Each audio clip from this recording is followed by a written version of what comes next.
ಒಂದು ಕಲ್ಲು ಮೂರು ಗುರಿ, ಹೈಕಮಾಂಡ್ ರಣತಂತ್ರ. ಬಿಜೆಪಿ ಒಳಬೇಗುದಿಗೆ ಬೀಳುತ್ತಾ ಬ್ರೇಕ್. ಭಾರೀ ಬದಲಾವಣೆಗೆ ಹೈಕಮಾಂಡ್ ಸಜ್ಜು.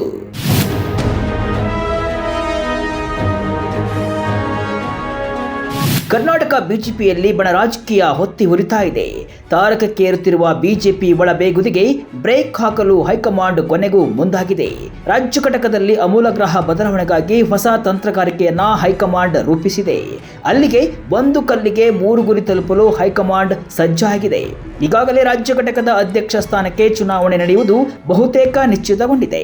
ಇದೇ ಸಮಯವನ್ನ ಬಳಸಿಕೊಂಡು ಪ್ರಮುಖವಾಗಿ ಎರಡು ಬಣಗಳ ನಡುವಿನ ಭಿನ್ನಮತಕ್ಕೆ ಶಾಶ್ವತ ಪರಿಹಾರ ಕಂಡುಕೊಳ್ಳಲು ಮತ್ತೆರಡು ಪ್ರಮುಖ ವಿಷಯವನ್ನ ಕೈಗೆತ್ತಿಕೊಳ್ಳಲು ಹೈಕಮಾಂಡ್ ಬಿಗ್ ಪ್ಲಾನ್ ಮಾಡಿದೆ. ವಿಜಯೇಂದ್ರ ರಾಜ್ಯಾಧ್ಯಕ್ಷನಾಗಬಾರದು ಅಂತ ವಿರೋಧಿ ಬಣ ಇನ್ನಿಲ್ಲದ ಕಸರತ್ತನ್ನ ನಡೆಸ್ತಾ ಇದೆ.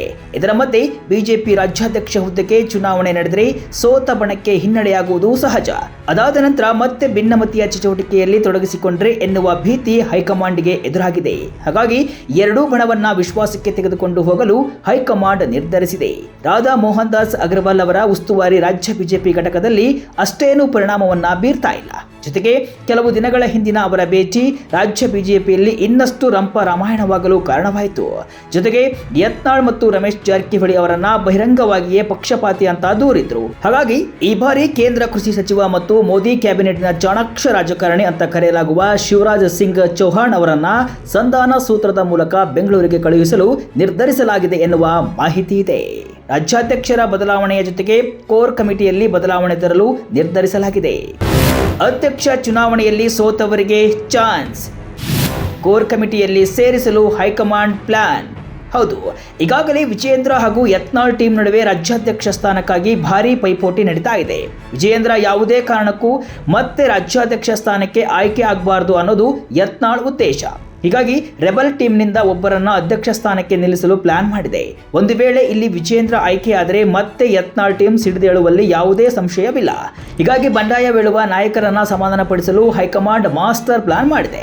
ಅಧ್ಯಕ್ಷರ ಚುನಾವಣೆಯಲ್ಲಿ ಸೋಲುವ ಬಣದ ಪ್ರಮುಖರನ್ನ ಕೋರ್ ಕಮಿಟಿಯಲ್ಲಿ ಸೇರಿಸಲು ಬಿಜೆಪಿ ಹೈಕಮಾಂಡ್ ನಿರ್ಧರಿಸಿದೆ. ಅದರ ಪ್ರಕಾರ ಬಸನಗೌಡ ಪಾಟೀಲ್ ಯತ್ನಾಳ್, ರಮೇಶ್ ಜಾರಕಿಹೊಳಿ, ವಿಜಯೇಂದ್ರ, ಆರ್ ಅಶೋಕ್ ಬಳಿ ಪ್ರತ್ಯೇಕವಾಗಿ ಚರ್ಚೆ ನಡೆಸುವಂತೆ ಶಿವರಾಜ್ ಸಿಂಗ್ ಅವರಿಗೆ ಸೂಚಿಸುವ ಸಾಧ್ಯತೆ ಇದೆ.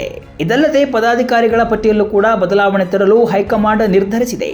ತಮಗೆ ಬೇಕಾದವರನ್ನ ಆಯ್ಕೆ ಮಾಡಲಾಗಿದೆ ಎನ್ನುವ ಆರೋಪವೂ ವಿಜಯೇಂದ್ರ ಅವರ ಮೇಲಿದೆ. ಹಾಗಾಗಿ ಈ ವಿಚಾರದ ಮೂಲಕ ಮತ್ತೆ ತೊಂದರೆ ಬರುವುದು ಬೇಡವಂತ ಅದಕ್ಕೂ ಬದಲಾವಣೆ ತರಲು ನಿರ್ಧರಿಸಲಾಗಿದೆ ಅಂತ ಹೇಳಲಾಗ್ತಾ ಇದೆ. ಇತ್ತೀಚೆಗೆ ವಿಜಯೇಂದ್ರ ವಿರುದ್ಧ ಆಕ್ರೋಶವನ್ನು ಹೊರಹಾಕುತ್ತಿರುವ ಬಿ ಶ್ರೀರಾಮುಲು ಜೊತೆ ಮಾತುಕತೆ ನಡೆಸಲು ಅಶೋಕ್ಗೆ ಸೂಚಿಸಲಾಗಿದೆ.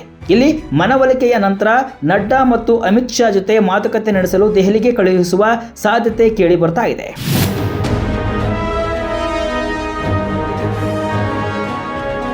ಒಟ್ಟಿನಲ್ಲಿ ಬಿಜೆಪಿ ರಾಜ್ಯಾಧ್ಯಕ್ಷರ ಚುನಾವಣೆಯ ಜೊತೆಗೆ ಕೋರ್ ಕಮಿಟಿಯಲ್ಲಿ ಮತ್ತು ಪದಾಧಿಕಾರಿಗಳ ಬದಲಾವಣೆಯನ್ನ ಮಾಡುವ ಮೂಲಕ ಬೇರಿನಿಂದಲೇ ಬಿಜೆಪಿ ಭಿನ್ನಮತ ಶಮನಕ್ಕೆ ಹೈಕಮಾಂಡ್ ಮುಂದಾಗಿದೆ. ಏನಾದರೂ ಮಾಡಿ ಭಿನ್ನಮತವನ್ನ ಶಮನಗೊಳಿಸಿ ಮತ್ತೆ ಬಿಜೆಪಿಯಲ್ಲಿ ಪುನಶ್ಚೇತನ ತರುವುದೇ ಹೈಕಮಾಂಡ್ನ ಗುರಿಯಾಗಿದೆ.